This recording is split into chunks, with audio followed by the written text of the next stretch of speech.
Hola a todos y todas y bienvenidos a esta clase práctica. Hoy vamos a sumergirnos en un tema fundamental que son las tramas geométricas y hacer el recorrido del proceso del ejercicio del práctico que estamos llevando a cabo. Como ya vimos en el práctico anterior, las estructuras pueden clasificarse según su regularidad, su actividad y su visibilidad, según su regularidad en estructuras formales, semiformales e informales, según su actividad en activas e inactivas y según su visibilidad en invisibles y visibles. En este práctico, nuestro objetivo es investigar en estructuras que pueden ser formales, semiformales, activas y visibles. Sobre todo, la actividad y la visibilidad es una condición imprescindible para este práctico. Para empezar, definamos qué es una trama regular. Según los autores propuestos y sobre todo según Wong, una trama regular es la partición del plano con líneas verticales, horizontales u oblicuas, parejamente espaciadas, que se cruzan entre sí, dando una cantidad de subdivisiones de igual medida, sin dejar intersticios. Esto es lo que definimos como tramas regulares. Por lo tanto, las celdas básicas resultarán de un polígono cuyos ángulos son múltiplo exacto de 360 grados. Esta es la condición principal e imprescindible para que responda a la trama regular. Estas tramas pueden ser las tramas de cuadrados, como vemos acá, la de triángulos o también las de hexágonos que vienen a partir de que se definen a partir de la trama de triángulos. Ahora pasaremos a aplicar las variaciones formales en las retículas. Estas son el cambio de proporción, cambio de dirección, deslizamiento, curvatura y quebrantamiento, reflexión, combinación y divisiones ulteriores. La primera variación que veremos es el cambio proporcional. En este caso vamos a tomar una trama regular, cualquiera de las que hemos mencionado es válida para este ejercicio. En este caso es una trama regular de cuadrados. Lo haremos, como ustedes ya vieron, muy profundamente en simetría, los cambios de proporción, es decir, que esa celda que quedó determinada le vamos a hacer una variación en su dimensión. Wong explica que las subdivisiones cuadradas pueden ser sustituidas por rectangulares. Esto altera el equilibrio de las direcciones, enfatizando una sobre la otra. En la práctica, esto significa que podemos mantener la altura de una celda y variar el ancho, como es en el caso que estamos viendo en pantalla, o viceversa, obteniendo una trama completamente distinta a la original de cuadrados. Le Borg, en su concepto de gradación, nos dice que las unidades estructurales pueden cambiar de tamaño o forma o ambas cosas, siguiendo un ritmo regular. Por ejemplo, en la grilla de la izquierda, esta que están viendo acá, se mantuvo la altura, pero se varió el ancho, obteniendo este resultado. Esa sería la celda. Otro cambio que podemos aplicar es el cambio de dirección. Voy a dejar la grilla de cuadrados y voy a ir mostrando con rojo los cambios que le hacemos y a la derecha mostraré el resultado para que vean. Entonces, cuando aplicamos un cambio de dirección podemos mantener las horizontales, por ejemplo en este caso, y podemos variar la inclinación de las verticales, por lo tanto esto determina que aparezca una nueva celda con una forma distinta a la inicial. Esa sería la celda del resultado del cambio de dirección de las líneas verticales. Esto lo podemos hacer tanto en las verticales como en las verticales como en las horizontales, dando como resultado, por ejemplo, este ejemplo que vemos ahí en la derecha. Otra variación formal es el deslizamiento. Por ejemplo, esta diagrama de cuadrados, la primera fila se mantuvo igual, pero la segunda ya tiene un desplazamiento hacia la derecha. Wong dice que cada fila de subdivisiones estructurales puede ser deslizada en una o en otra dirección. En este caso, una subdivisión puede no estar directamente encima o contigua a otra subdivisión en una fila adyacente. Se destaca que esta acción no altera la forma original de la celda. Observen que la celda de cuadrado sigue igual, pero modifica significativamente la vinculación entre esas celdas, generando variaciones bastante notables. Para hacer deslizamientos aconsejamos hacerlo a la mitad de la dimensión de la celda o como mucho a un tercio de la misma, en el caso de la retícula de cuadrados. ¿Para qué? Para que en algún momento volvamos a tener la celda como la teníamos en su origen. Ahí queda el resultado de cómo quedaría esta retícula con la variación formal de deslizamiento.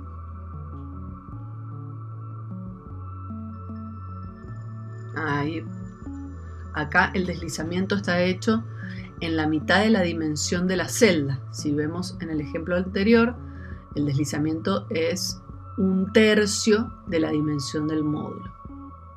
Y en este caso es a la mitad, quedando como una estructura de ladrillos.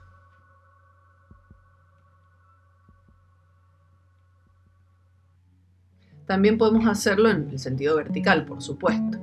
En este caso, dejamos la primera columna tal cual está y modificamos ese desplazamiento en un tercio de la dimensión de la celda. En la retícula de triángulos solo aconsejamos hacer deslizamientos de la medida de la mitad de la dimensión de la celda, porque si no se nos empieza a desfasar toda la estructura. Y en la retícula de hexágonos vamos a ver qué pasa si nosotros deslizamos lo que nos va a pasar la fila. En realidad en este caso es la columna la que deslizamos. Lo que nos pasa es que nos quedan intersticios entre medios, entonces resulta una estructura de múltiple repetición con partición binaria. Podemos hacerla y aplicarla en este práctico porque sigue siendo una estructura regular, una retícula regular, pero necesitamos aclararlo conceptualmente. La otra variación formal que podemos aplicar es la curvatura o el quebrantamiento. Estas variaciones se realizan siempre sobre el borde de los lados, no particionando el plano, que eso ya lo vamos a ver más adelante. Entonces se mantienen en este caso las líneas horizontales, como ven en el ejemplo de la izquierda, y las verticales de cada celda se reemplazan por una línea curva, es decir, por una curvatura. Ahí queda el resultado hacia la derecha, cómo queda esa celda, ¿sí? Tiene líneas rectas en sus líneas horizontales y líneas curvas en sus líneas verticales, en sus lados. Para hacer el quebrantamiento, en este ejemplo mantenemos las líneas horizontales y las verticales de cada celda se reemplaza por una línea quebrada, ahí la ven en color rojo, que se repite en cada celda, y así podemos apreciar la nueva variación formal. En este caso la variación la hice sobre las verticales, pero también se puede aplicar sobre las líneas horizontales o también sobre ambas. Se puede ir probando diferentes alternativas. Lo importante acá es explorar y no perder el proceso paso a paso. Otra de las variaciones formales es la reflexión. Es la misma ley que vimos en simetría. Wong dice que una fila de subdivisiones estructurales puede ser reflejada y repetida en forma alternada o regular, con la condición de que los bordes exteriores de cada fila sean aún rectos y paralelos entre sí. En este caso, el ejemplo muestra la reflexión de toda la fila. Esto es lo que la definición de Wong está hablando sobre una retícula que tenga los lados rectos. Nosotros ya le hemos aplicado la curvatura para poder mostrar este cambio de la reflexión. Ahí queda el resultado de cómo quedaría esta retícula. Tiene las líneas horizontales rectas y las verticales las mantiene curvas.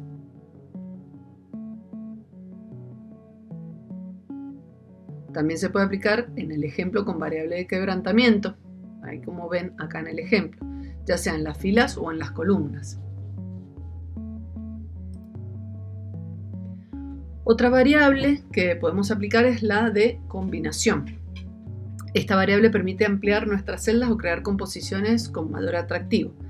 Estaríamos integrando dos hileras de la trama, como ven acá en el ejemplo, lo cual nos da como resultado un nuevo módulo o una nueva celda donde se ve la combinación de ambas. Ahí a la derecha pueden ver cómo quedaría esta retícula a partir de la combinación. En este ejemplo vemos la combinación a partir del ejercicio que habíamos hecho, donde ya habíamos aplicado la reflexión, o sea, el quebrantamiento y la reflexión. Entonces estamos combinando. Si queremos dar mayor complejidad a nuestra trama, podemos aplicar las divisiones ulteriores. Wong dice que las subdivisiones estructurales en una estructura de repetición pueden ser nuevamente divididas en formas pequeñas o quizás un poco más complejas. Esto significa que la celda se divide en planos, es decir, se hace una partición de planos. Las subdivisiones nuevas y más pequeñas deben ser también de igual forma y tamaño. Esto lo logramos luego a través del uso del color. Y la partición no solo se puede hacer a una trama regular básica, sino que podemos tomar ya alguna trama que le hayamos aplicado a alguna variable. Es decir, por ejemplo, si hemos hecho, no sé, un cambio de proporción con una combinación, a eso también le podemos aplicar unas divisiones ulteriores, que serían las variables múltiples que ya vamos a hablar en la próxima diapositiva. Ahí a la derecha van a ver cómo queda esta retícula de cuadrados con divisiones ulteriores, es decir, que la celda queda dividida en este caso en 4 particiones. Por último, tenemos las variaciones múltiples, que en realidad ya las hemos estado aplicando, porque si aplicamos más de una variable ya estamos hablando de variaciones múltiples. Entonces, para hacer una revisión de cómo sería aplicar estas variables múltiples, vamos a partir, por ejemplo, de esta retícula de cuadrados. A esta retícula le hemos aplicado el quebrantamiento en las líneas verticales, la curvatura en las líneas horizontales y divisiones ulteriores en su celda, ¿sí? Quedando como resultado esta retícula con variaciones múltiples. Entonces, según Wong, las variaciones múltiples trata de combinar diversas variaciones formales de las tramas para enriquecer la diversidad. Esto que nos permite ir más allá de las variaciones individuales y crear composiciones con mayor atractivo y obtener tramas mucho más originales y diferentes entre sí. Finalmente, las familias de tramas se desarrollarán a partir de la retícula establecida. Por ejemplo, si nosotros definimos esta retícula, va a funcionar como matriz común para todas las familias. Las variaciones que se aplicaron entonces, dijimos, eran quebrantamientos, curvaturas y divisiones ulteriores. Una vez definida la retícula final, no podemos modificarla, es decir, no recomendamos seguir haciendo ninguna variación. Por ejemplo, algunos aplican combinación, pero eso nos limitaría en el desarrollo de las familias. Entonces, luego con el color vamos a ir combinando para establecer las diferentes familias.